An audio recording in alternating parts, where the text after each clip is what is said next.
kasama natin ngayon si Mantabi at may laban siya ngayon kontra kay Sak Maestro. Ano yung nararamdaman mo ngayong bukod sa isa buhay ito tapos Sak Maestro yung kalaban mo?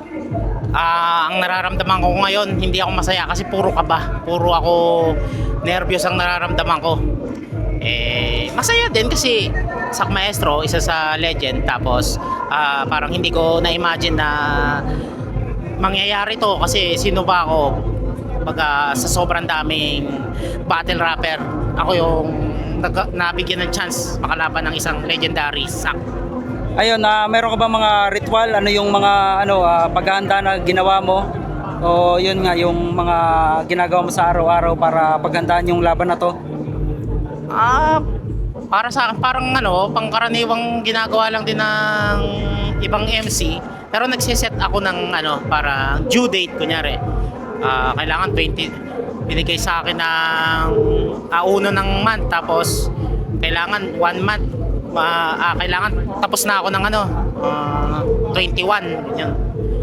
Tapos parang 10 days na pagkakabisa, ganun. 20 days na sulat.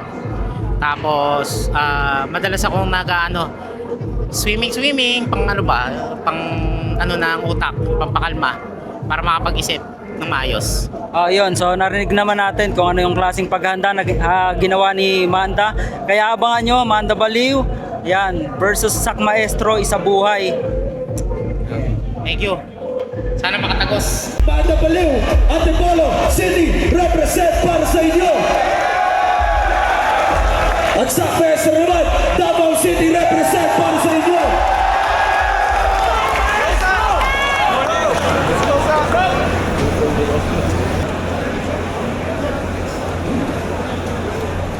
Zone 22, isa po ay 2026 battle para sa inyo. Manda Baliw versus Sak Maestro. Mag-iayos ka na lang. Mag-iayos sa pag-iayos para sa inyo.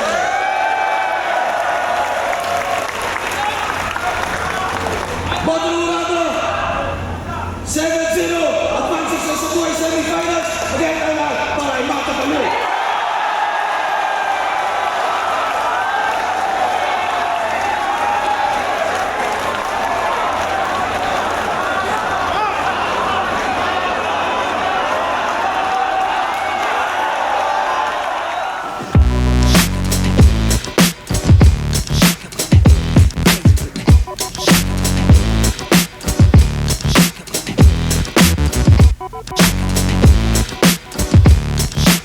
Meron tayong promo, fourth round